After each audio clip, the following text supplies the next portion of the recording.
ते संस्कृती आणि जमीन ह्या दोन्ही गोष्टी एकमेकाशी पूरक आहेत. जर जमीन असेल तर आदिवासीचं अस्तित्व, जसं जंगल आणि जमीन असेल तर आदिवासी अस्तित्व.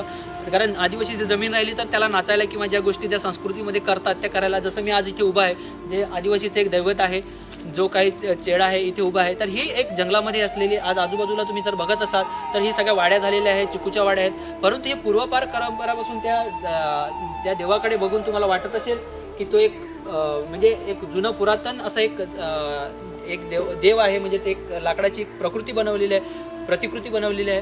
तर हे सगळं असं बघायचं, कारण इथे पूर्वी पण खूप मोठं जंगल असेल, परंतु हे काही बाहेरच्या लोकांनी येऊन आणि हे इथे जमिनी खरेदी केल्या असतील, तिथे चिकूच्या बागा थाटल्या. तर ही जमीन असेल तरच आदिवासीचं अस्तित्व आहे.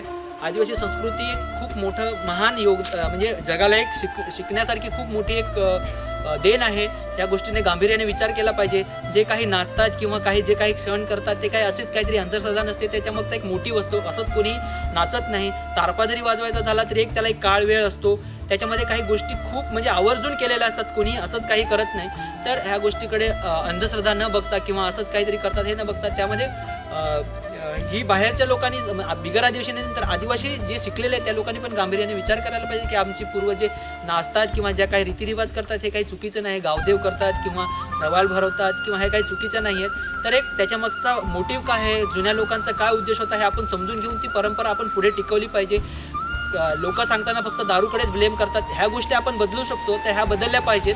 तर इतरही आपण त्याच्यामध्ये इन्व्हॉल्वमेंट करू शकतो. तर संस्कृतीच्या बाबतीत जर सांगितलं की आदिवासी समाजामध्ये स्त्री पुरुष समानतासारखी महान मूल्य आहेत. इतर समाजाला म्हणजे इतर समाजामध्ये हुंडासारख्या वाईट प्रथा आहेत, पण त्या आदिवासीमध्ये नाही आहेत. स्त्री भ्रूण हत्यासारखी समस्या बाकी समाज आज सतवत आहे, परंतु आदिवासीमध्ये मुलगी जन्माला ही आनंदाची गोष्ट समजली जाते. तर ही काही सामाजिक मूल्य आहेत. आणि स्त्री पुरुष समानता हे सांगण्याचं आहे. विधवा पुनर्विवाहासारखे चांगल्या गोष्टी आहेत. कधीही विधवेला असं वाऱ्यावर सोडलं जात नाही. आदिवासी लोकांमध्ये चोरी करू नये हे खूप महत्त्वाचं मूल्य आहे. आदिवासीमध्ये कधी चोरी करत नाहीत. आणि इव्हन भीक मागण्यासारखी वाईट प्रथा आदिवासीमध्ये नाही. तुम्ही गावामध्ये पाड्यामध्ये लुळा पांगला असेल तरी त्याला जोपर्यंत त्याच्या शरीरामध्ये जीव आहे, जिवंत राहीपर्यंत त्याला सगळे लोक पोचतात. तर ही खूप महत्त्वाची मूल्य आदिवासी संस्कृतीमध्ये आहेत. ह्या गोष्टी आपण घेतल्या पाहिजे. आदिवासी दारू पितात, ह्या गोष्टीकडे आपण म्हणजे का पितात ह्यामागचं पण कारण समजून घेतलं पाहिजे. ही मानसिकता आहे.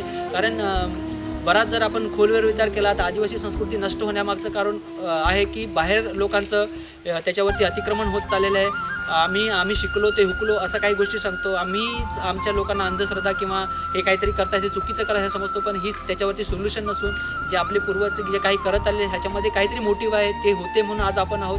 त्या गोष्टीकडे गांभीर्याने लक्ष दिलं पाहिजे.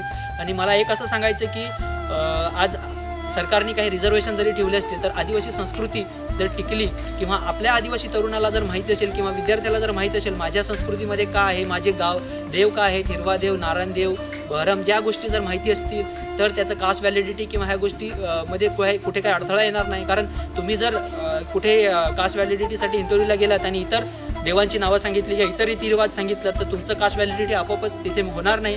आणि एका कुटुंबाचं समजा कास्ट व्हॅलिडिटी झाली तर येणारी पिढी त्याची तशीच बर्बाद होणार आहे. तर ह्या गोष्टीकडे आपण गांभीर्याने जाणीवपूर्वक, कारण शिक्षण खूप महत्त्वाचं आहे. जर तुम्ही शिकायचं असेल तर ह्या गोष्टी महत्त्वाच्या आहेत. तर ह्या संस्कृती टिकवण्यासाठी बाहेरचं कोणी येऊन किंवा NGO किंवा कोणी असं आदिवासी विकास प्रकल्प हे अनुदानं देऊन तसं टिकणार नाही. तर हे माझं आहे आणि मी टिकवलं पाहिजे ही भावना आत्मिक असायला पाहिजे. आणि ज्या काही आहेत आपल्या रीतिरिवाज, लग्नाच्या परंपरा, कारण संस्कृतीच्या बाबतीत खूप खोल विचार करायला पाहिजे की आदिवासीमध्ये आज बऱ्याच पंथाचा आणि धर्माचा स्तोम माजलेला आहे. ह्या गोष्टीकडे शिकलेल्या लोकांनी गांभीर्याने लक्ष द्यायला पाहिजे की कोणताही आदिवासीला धर्म ब्लेम करू शकत नाही. कारण आपल्या रीतिरिवाज इतर धर्मापेक्षा वेगळा आहे. आपली जगण्याची पद्धत खूप वेगळी आहे. आपल्या लग्नापासून जन्मापासून मृत्यूपर्यंत लग्नापर्यंत वेगवेगळ्या रीतिरिवाज आहेत. इतरांमध्ये वेगवेगळ्या पद्धतीने लग्न लावतात, आपल्या आदिवासी लोकांमध्ये वेगळ्या पद्धतीने लग्न. ही आपली एक ओळख आहे, ती आपण टिकवली पाहिजे. त्याच्यातल्या काही त्रुटी असतील त्या आपण कमी केल्या म्हणजे काढायला पाहिजेत आणि जे काय चांगलं असेल ते आपण पुढे न्यायला पाहिजे.